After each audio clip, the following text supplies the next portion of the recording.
ใส่กับน้ำยานางเมื่อกี้นี้แล้วโอ้ลวกปลาคักๆบาดแซ่บเฮ็ดเองแซ่บเองว้าวแซ่บแล้วแอมเลอะบ่แอมลึกอืมโอ้พี่น้องพูนโอ้โอ้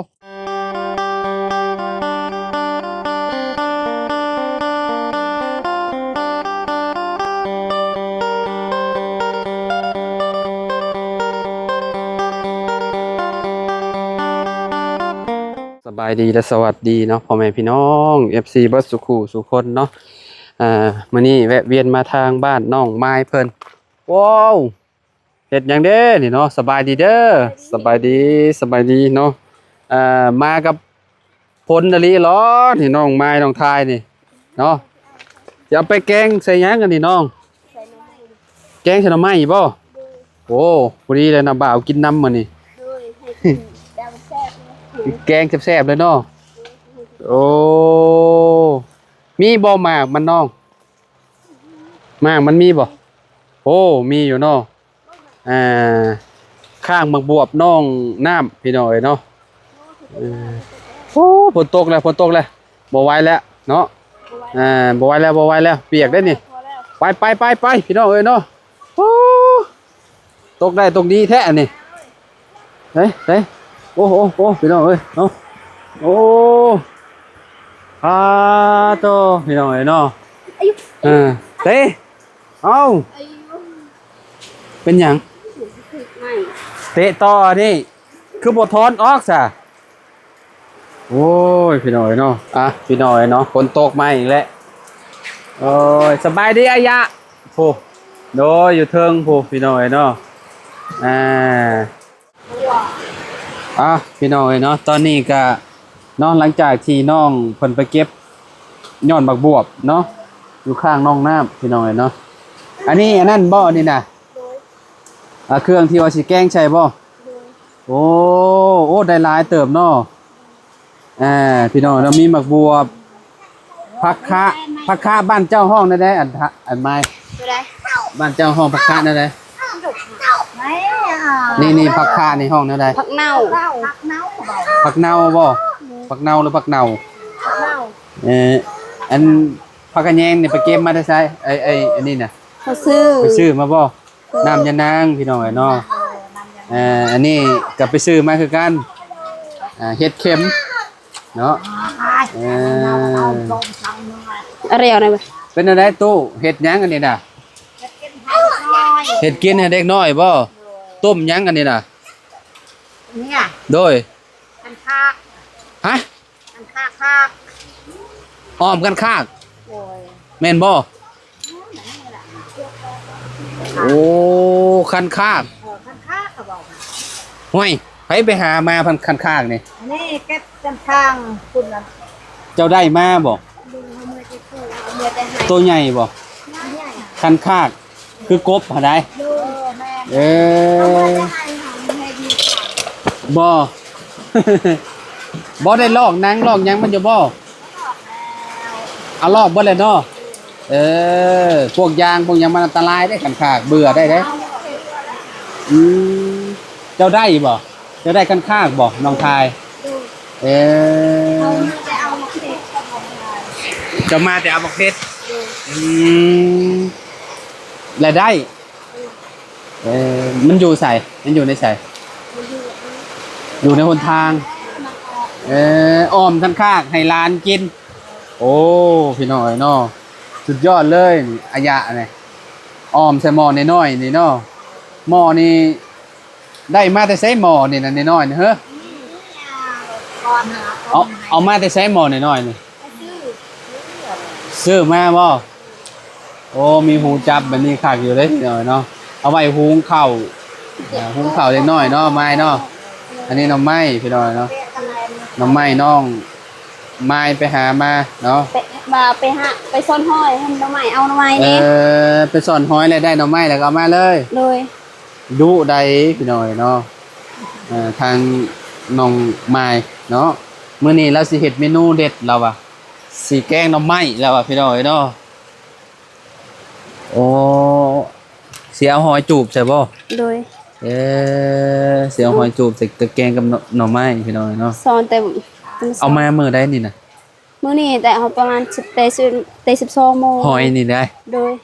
โอ้ยันมันอันนั้นเนาะยันมันแยะเนาะ โดย เพราะว่าหอยใหม่นี่มันยังบ่คายขี้ดินออกพี่น้อยเนาะน้องไม้แซ่จักชั่วโมงแหละน้องไม้ โดนแล้ว โดนแหละ โดย เออ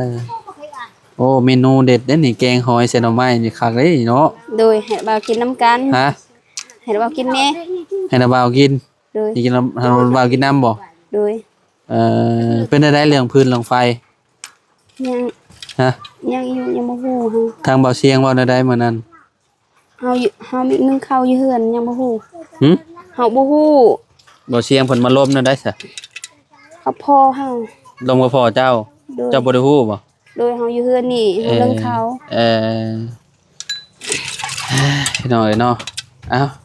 น้องเพิ่นกำลังล้างหอยอยู่เนาะพี่น้อยเนาะอันนี้ก็หอยคือกันบ่ ฮอคือกัน โอ้หอยหยังนี่บันเจ้าห้องนี่น้ำมือเจ้านี่นี่ กว่าดูปอปากนี่ อ๋อห้องคือกันอยู่หอยปังเนาะ นี่ อันนี้ห กว่า อย ลูก ฮะ เฮากว่าลูก กว่าลูก กว่าลูกว่าภาษาเอิ้นว่าพอคนนี้ฮะ ว่าวใหม่ดู รอลูกอันตรายรอลูก เราลูก รอลูก กอลูกแม่นบ่กอลูกแม่นบ่ตุ บ่แม่นรอลูก โอ้เนาะ ยากค่ะเพราะว่า ห้องยากเนาะบ้านข่อยห้องหอยจูบเด้ออืมหอยจูบ อยู่ฝั่งไทยห้องหอยขมเด้อหอยขม เพราะว่าเอากินมันอยากออกขมๆเด้เนาะขี่มันน่ะเนาะบ้านเพิ่นก็สิห้องอีกแบบหนึงเนาะ รอลูกเอาใกล้กัน ต้องฮันลีนแมันบ่ต้องว่าฮันลีนเนาะเอ่อมื้อนี้น่ะไปเฮ็ดหยังแหน่แหละมื้อนี้น่ะ มาไปซ่อนป้า ไปสอนปลา แต่บ่มีพี่ซ่อนหอยอีก บ่มีปลาไปสอนหอย โดย บ่มีหอยไป เอาหน่อไม้ เอาหน่อไม้ โดย บัดนี้ก็ได้หน่อไม้มาแล้วก็สิมาต้มต้มแล้วก็แกง โดย สิแกงกินแรงเนาะ โดยเขากินแกงกินเที่ยงยังไม่ได้กินข้าวเที่ยง อันนี้นี่ข้าวเที่ยงจะบ่นี่น่ะ โดย ข้าวเที่ยงพี่น้อยเนาะข้าวเที่ยงเป็นกายเป็นข้าวแรงเนาะ โดย มื้อหนึงกินข้าวอยู่2 รอบเนาะจักก็ได้เนาะ โดย2 มือกะหนึงว่าเฮาเมื่อย 2 มื้อนี่เมื่อย โดย เมื่อยแฮงบ่ โดย เป็นอะไรคือเมื่อยแฮง เอาไปหาของขายก็เมื่อย ไปหาของขาย โดย ได้ขายอยู่บ่ โอ้ยขายบ่ได้ดอกเขาขายมือก็บ่ได้หมดมือก็มือก็บ่ ช่วงนี้หาได้อยู่บ่หน่อไม้ ได้อยู่ส่งไปหาส่งนี้หมดบ่ได้ไปแล้ว ได้เท่าใดไปหามาขายหน่อไม้ ว่ามื้อนี้อยากไปว่าจะหน่อยไปหุบเขายันบ่ทัน ไปฮูดข้าว โดยมื้ออื่นน่ะสิหุบเขาว่าไปเอาพี่น้องเฮาอยู่บ้านหยังเด้ อยู่บ้านเนาะ บ้านเถาจิบ้านกะหาร บ้านกะหาร โดยเมื่อตอนนั้นซุ เราจะมาแต่บ้านกะหาร โดยเมื่อตอนนั้น เจ้าไปบอก ซื้ พี่น้องเจ้านะ โดยไปเอานั้นเด้ เอ้า น้องตอนนั้น แสดงว่ามื้ออื่นนี่เจ้าไปฮูดข้าว แม่เขาไป นั่นนี่ รอ ได้ แล้วไปแล้ว เจ้านี่เที่ยวเอาบ่ โดย จุมเจ้าเที่ยวเอาเนาะแม่ไปนอนอยู่หั่นไปแต่เช้าบ่ โดย ไกลบ่ ไก่ประมาณ5ลัก ประมาณ5ลากผู้ โดยทางเส้นทางมันยาก โค้งไปทางใด นี่เนี่ยทางนี้ บ่คะแนนใกล้สิพา FC ไปเบิ่งนะบ่อนน้อง ให้มันแดดก่อนสิพาให้บ่าวเบิ่ง เออ ยังพึ่งตกในทางกลับ พอดีรถจักรข่อยไปได้เนาะ ไปได้เด้อจ้ะ ไปจักชั่วโมงไปฮอดพุ่น บ่ฮู้ ออกแต่เช้านี่สมมุติว่า6โมงเนี่ยไปฮอดพุ่นจักโมงอ่ะ ประมาณว่าขี่รถประมาณไปแต่6 โมงประมาณ7 โมงนั้น 7โมงก็ประมาณชั่วโมงนึงเนาะ โดย คะแนนบนทางดีเนาะ โดยสิทางมันยาก ช่วงนี้ฝนมันตกดุอยู่มันก็เลยอยากยากแน่นอนหนึงเนาะ โดย พ่อกับแม่ไปนอนอยู่พุ่นแล้ว ไปนอนแล้ว ไปเต็มมื้อได้ว่าไปของเช้านี่บ่ ไปถึงเช้ายุ่ง เอ้าเป็นยังไงน่ะกลับนี่มือ โดยตัวนี้เขาติเหยียบเขา โอ้ ระวัง ถ้า ได้ ไอ้ละโจจังได๋โจละโจก็ตาย เพิ่นสิแกงหน่อไม้กินพี่น้องใส่ซำนี้เนาะ โดยสำนีก็พอลายแล้ว ตัดก้นออกบ่ โดย อืม ปมนอนใส่สิได้ ตัดก้นพี่น้องเนาะ เท่ายังไกลมื้อ เพราะว่าเวลาจูบมันจังสิออกเลยเนาะตัด มัน ก้ บ่ น ได้ยาก เฮ็ดเป็นเบิดเนาะจ้ะเนาะบ่ได้ยากของเฮ็ด อ๋อแกงใส่หอยขมพี่น้องเนาะหอยข กิ ม นนำกันเด้อทาง FC ทางฟ้าลูกกินนำกันหน่อไม้เด้อสิแกงว่า มากินแกงหน่อไม้น้ำน้องไม้เนาะ โดย เดี๋ยว พี่น้องเนาะ ว้าวเสือสิตะลึกกึม กระเตี๋ยวมันออกบ่ โดย บ่ออกเนาะ ปังละอันเด้อ ชำนาญละเพลยนะ อันนี้หน่อไม้พี่น้องแล้วนี่หน่อไม้ไล่หรือหน่อไม้ยา หน่อไม้ไหล แกงหน่อไม้น้ำบ่าวมักตอนอันนั้นตอนเที่ยงน้ำบ่าวมักกินมันจังแซ่บไปแกงยามแรงๆก็บ่ปานใดแหละเนาะ เลย ก็แลคนหมักพี่น้องเนาะหมักตอนได้ก็แกงได้พี่น้องเนาะ สุดท้ายก็แกงหมด แต่มื้อนั้นเต็มนิ้วแกงหมดเฮาว่าทางน้องคำพูแน่กินนำกัน บ่ โดย แซ่บเนาะ โดยเขาบ่เคยแกงเฮา บ่ โดยเขาแกงบ่เป็นเขา โอ้ มันไม่ต่อหา อยู่บ้านข่อยมีจิหล่อจุบจีกับแกงใส่กระแซ่บคือกันเจ้าก็เคยแกงใช่บ่จิหล่อกับจุบจี บ่เคย จุบจีจิหล่อก็บ่เคยแกงใช่บ่ บ่เคย บ่เคยเนาะ โดย คิดว่าเคยใช่ดอกแซ่บได้แกงใส่จุบจีกับจิหล่อน่ะสุดยอดแล้วเนาะที่หน่อยเนาะนี่ตัดก้นหอยเนาะตัดแล้วก็ไปล้างแล้วก็ไปหยินน้ำมานี่แล้วก็มาปรุงแล้วก็แกงพี่น้อยเนาะทางน้องไม้เนาะกินข้าวเที่ยงกลายเป็นข้าวแรงแล้วว่ะรอบเดียวไปเลยแล้วว่ะเนาะเลี้ยงแมวนำบ่นี่นะ แมวเฮาพุ่นที่เฮือนเฮาเฮือนเก่า เอาเพิ่นบ่มาบ่ บ่ โอ้เพิ่นนอนอยู่พุ่นบ่ โดย ได้ลูกแล้ว จุ๊บเจ้าเอาหยังให้มันกินอยู่พุ่นมันบ่มา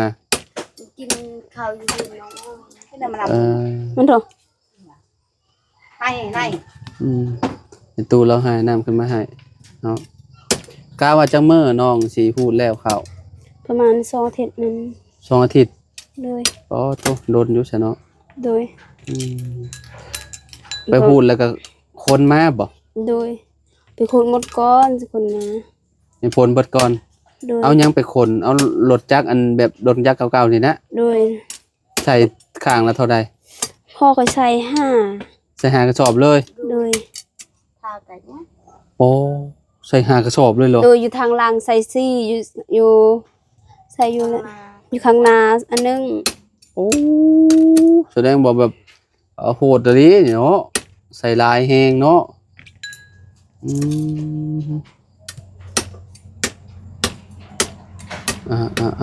นี่ได้ลายแล้วสิแล้วแหละพี่น้อยเนาะนี่คือกันหรืออ่ะ เบิดแล้วบาดนี่มีแต่ล่างแล้วก็เอามาอันนั้นมาแกงใส่หน่อไม้ลาวพี่น้อยเนาะไอ้กระจุกคือกระจุ บ่ ก ฮู้ว่าสิรสชาติจะออกมาจังได๋แหละพี่น้อย ยังบ่ฮู้ยังบ่ฮู้แซ่บบ่ได้แซ่บนะ แซ่บอยู่นะบ่าวอะ ยังบ่ได้แซ่บ สิมือน้องไม้ก็เคยกินแล้วสิมือเจ้าตำอันนั้นมื้อนั้นก็ถือว่าโอเคอยู่แซ่บอยู่ล้างให้มันอันนั้น บ่เตี้ยวมั้ย ว่าเตียว กระดูกคือยางกุสึ อ๋อ เฮาว่าจะได้บ่ สะดวกสบายแหละบาดนี้เนาะบ่อันนั้นปานใด โดย คนบ่ห้ามปานใดแหละอยู่ในขีตภัยนี่คือแบบปลอดภัยแล้วเนาะอืมล้างให้มันสะอาดล้างก่อนยามนึงเอาซั่น ก๋วยเตี๋ยวมันปะเลยเนาะ โดย มีแต่เวลากินนี่ก็ระวังเอายันเข้าคอนะพี่น้องเอ้ยเนาะอืม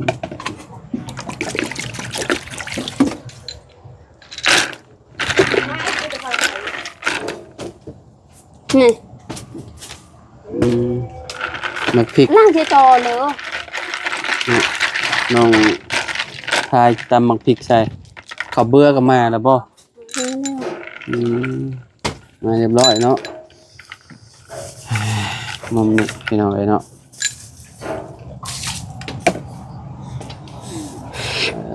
กำลังตำใส่เผ็ดเติบบ่เผ็ดเติบบ่วะเอาเผ็ดเติบอยู่บ่อืม เจ้าไว้เจ้าลงมา เผื่อไผกินเผื่อเด็กน้อยบ่เผื่อเด็กน้อยกินบ่วะ กิน โอ้จักหน่วยเลยหลายหน่วยเติบแล้วเนาะชุมเจ้ามักกินเผ็ดชุมเจ้าก็ใส่เผ็ดแล้วแหละอืม จำคิดอักนึงหรอ สิต้มใหม่บ่เลยนะใด บ่จะหน่อยก็ใส่นางให้น้ำมันร้อนก่อน อันน้ำอันนี้น่ะคือแบบสิอันนั้นเลยบ่น้องไม้หรือว่าสิแกงให้เลยบ่น้ำที่ต้มนี่ต้องยินอีกบ่ แกงเลย โอ้ ต้องใส่ดอก สำนั่นก็น้ำยีนางก็น่าสิพอแล้วเนาะบ่าวะ บางคน ถูกหลายบายเบิ่งโลดน่ะถูก เจาะ เต็ เล ม ย หูโอ้ยหลายเก่งมัน เจาะเลยบ่เนาะ เอามาแต่ไสบาดนี่ถูกจะเพิ่มจับมันอันให้เพิ่นไปอย่าเพิ่นให้เพิ่นออกก่อนอืมมาก็ขึ้นมาพี่น้อยเนาะโอ้ยเนาะอืมใส่ไอ้ นายนี่ตัว ข้าวเบื่อไปเกลือลูกหนุกเอา เออ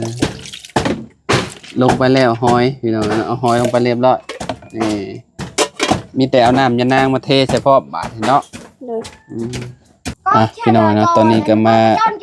อันนี้บาดนี้เนาะมาปาดหมกบวบ มันก็ไปจอนกินทางดงไม่จอนกิน ปาดหมกบวบใส่ ใส่ลายๆโลดให้มันแซ่บ อืม มึงตัวนี้ โอ้หมากนี่ยาวเลยเนาะโอ้ใช่คือกันอยู่ฮะแต่ละหมู่บ้านโอ้เห็ดน้อยขนาดนี้เลยบ่ ตัวใหญ่จังเลยว่ะ เอาชิ้นใหญ่ๆนิดนึงก็ได้อืม เดี๋ยวจอมตีหมบโอเค อืม เพราะไม่ข้างกันตักดงก็ต้องปลากูปลา อืม ไม่ข้างตักดงต้องปลาไงพวกนี้ อืม ใส่ตัวใหญ่เลย ให้เจาะชลาในเลยเนาะ เจ้าจะสร้างกี่เบอร์ยานาย ให้เจาะ อันนั้นคือสะอมเนาะหรือว่าปลาคะ เจ้าสร้างกี่ไหนเจ้าสลาคือจวกนั่นเลยระยะไว้ สองพี่น้องพากันเห็ดกินพี่น้องเนาะ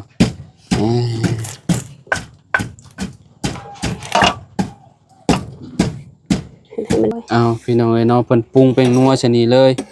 เนาะเกลือก็ใส่นี่เลยใส่ลายเค็มลาย ใส่น้อยก็บ่ได้แซ่บ ใส่น้อยก็บ่เค็มเนาะ นี่จิกัน หม้อปดแล้วเด้อน้องเด้อพวกพี่น้องเนาะ ใส่น้ำปลา ปรุงอยู่นี่วะ ด้วย โอ้โยต่างกันหลายเด้อพี่น้องเด้ออยู่ทางนี้สิปรุงใส่กับข้าวเบื่อเลยน้ำยานางกับลายอยู่เด้เนาะ ไปลายเลย ลายอยู่นะบ่าวอ่ะโอ้น้ำ พี่น้องเนาะเทลงนี่น้ำยานางก็ได้อ๋อผสมกับนี่เลย ด้วยผสมกันนี่เล โอ้ ย เห็ดต่างกันเด้อเนาะลงหม้อพร้อม โอ้ลายดี น้ำลายได้เขาว่าเนาะแต่ตรงนี้น้ำออกอีก มาเจาะเลยเสียไง โอ้ เนาะ น้ำบางลายเนี่ย ต้องออกอีก แม่นตักออก น้าบ่าวว่าแล้วบ่ต้องใช้ว่าอยู่บ่ต้องใส่น้ำในหม้อนะ ง่ายดีบ่ใส่ตอนเอ็ดอยู่กี่เจาะแล้วล่ะถ่ายหอ ตักเอารถ เฮาถ่าย เผื่อเฮาเอาน้ำอันนี้ลงอีกน้ำมักบอกมักบวบโอ้ยลวงๆเลย บ่ได้แซ่บแล้วจังได๋ น้ำมักบวบจะใช้ไอ้มักบวบอันนั้นน่ะก็เอาลงนำการรอดให้มันเปื่อยนี่จังหน่อยนี่ เจาะเลยถ่าย เออ เจาะเลยน่ะ พวกเห็ดพวกหยังเอาลง เจาะ ลงปลาคะกับที่จริงน่ะแยกปลาคะออกก่อนก็ได้มันแล้วก็ถิ่มลงตำราง แต่ ปลาคะมันสิคิว ที่เอ็ดนึงอันถ่ายไหนบัด กระ น่ะ เทินได้ใส่ไปแล้ว ไปเลยจ้ะ เนาะเฮ็ดได้ จ้ะ เอ้าเทลงโว้ถ้าเบิ่งบัดมันอันหยุบโตลงนี่น้ำมักบวบออกนี่โอ้บ่ได้เว้าน้ำมันอันเด้โอ้ท่วมเลยเห็นบ่พี่น้องเอ้ยพอแล้วสำนี้แหละปะแล้ว จานเยอะเลย เออโอ้น่ากินเลยได้บาดนี่เนาะ สิแซ่บบ่ได้แซ่บยังบ่ฮู้ ฮะ ยังบ่ได้ฮู้ที่แซ่บ แซ่บบ่จักติ โดย เฮ็ดเองกินเองก็แซ่บเองแหละสีมือน้องไม้พี่น้องเอ้ยเนาะแกงหน่อไม้กินแรง โดย สุดยอดเลยเนาะโอ้ยเนาะถ้าเบิ่งน้ำกันพี่น้องเอ้ยเนาะพี่น้องเอ้ยเนาะหลังจากที่บ่มไว้พี่น้องเนาะคือปิดเมี่ยนแหละให้มันผดก่อนพี่น้องเอ้ยเนาะเครื่องอิหยังเพิ่นก็เทลงไปเบิดแล้วได้พี่น้องบ่ว่าสิเป็นชะอมหมักบวบเนาะแล้วก็เฮ็ดเนาะพี่น้องที่ว่าเพิ่นเอาลงไปในแกงหน่อไม้เพิ่นนี่แหละคือผดอกแหละเนาะลองเปิดมาดูหาน้องไม้ผดแล้วเด้ให้เด้ฟูโอ้ผดอกแล้วบาดนี้เนาะคนให้มันทั่วแล้วว่าคนแล้วบ่นี่ คนแล้ว อืม เบิ่งน้ำ ได้เวลาชิมแล้วบ่หรือว่าแนวใดนี่ ยัง ฮะ ยัง โอ้ยังบ่ โดย โอ้มันผลหลายปานนี้น่ะมีแต่เอาไปแกงอะไรมีแต่โป้งแล้วไปกินแล้วแหละน่ะบ่าวว่า บ่ควรสิซิมก่อน ชิมลงดู อ่า ตีให้นะ ชิมเบิ่งเราปรุงน่ะได้พี่น้องเราปรุงใส่กับอันนั้นแล้วเนาะใส่กับน้ำยะนางเมื่อกี้นี้แล้วโอ้ลวกปลาคักๆบาด แซ่บ เฮ็ดเองแซ่บเองว้าว แซ่บแล้ว แอมเลอะบ่ แอมลึก อืมโอ้พี่น้องพูนโอ้ตกใส่ของตกใส่ขาน้องอันท้ายนี่งานเข้าแล้วนี่ โพงย้อนแล้วนี่เนาะประมาณนี้พี่น้องเอ้ยเนาะบ่ได้ถ่ายตอนเพิ่นกินให้เบิ่งเด้อพี่น้องเด้อเนาะเพิ่นก็สิเฮ็ดแตกต่างกับบ้านเฮาอยู่พี่น้องเพิ่นแกงหน่อไม้นี่คือแบบเพิ่นสิปรุงใส่กับอันนี้ก่อนเนาะกับมักพริกก่อนพี่น้องในโคกในหยังเป็นนัวเกลือแล้วก็ปลาแดกเพิ่นสิเทลงหม้องเดียวกันเลยเพิ่นบ่ได้ปรุงในหม้อแบบคือซุมเฮาหั่นน่ะแม่ว่าถนัดแบบนี้เนาะ โดย ถนัดแบบนี้ตลอดแม่น ค บ่ รั้งแรกให้เฮาสิใส่ตัวนี้ตัวบ่เคยใส่ยานางมีแต่ใส่แต่ใบใส่ ใบ แต่ ใบหยังเจ้าใส่ ใบบางพวง บางทีก็ใบมักบวบ โดย ให้มันเคี้ยวละล่า โดยมีแต่ อันนี้คือแบบดนเจ้าจึงเอาอันนี้มาแกงใส่น้ำยานางแกงใส่แม่นบ่ เขามีเงินทางพญาเจดีย์ที่บอกนั้นกินข้าวนำกันก่อนเด้อละเบ้า โดยมันสิแตกต่างกันอยู่พี่น้องเนาะน้ำมักบวบกับน้ำยานางเนาะน้ำยานางนี่มันสิหอ บ่ ม มีว่าสิใส่ใบมันนั่นก็ได้ บางทีใส่ใบมัน โดยบางทีก็ใส่ใบมะเพ็ด คือพอตู7 ปีเฮ็ดหั่นเนาะมันก็เคี้ยวคือกันเนาะ โดย โอเคใช่พี่น้องเนาะขอตัวลำลาแล้วพี่น้องก็บ่ได้ถ่ายตอนกินข้าวกินน้ำให้เบิ่งเด้อพี่น้องเด้อเนาะแกงหน่อไม้สูตรน้องไม้พี่น้องผู้เป้าอุ้ยเขียวนุ่ง กิน ๆเนาะ นำกันเด้อ สุดยอด น้ง สุดยอดเนาะแซ่บพี่น้องเอ้ยเนาะเอาพอกันใหม่เด้อขอบคุณหลายๆที่ติดตามไปสบายดีเด้อน้องไม้เด้อ ส เนาะ วัสดี โอ้ยไปน้องทายพี่น้องเอ้ยเนาะไป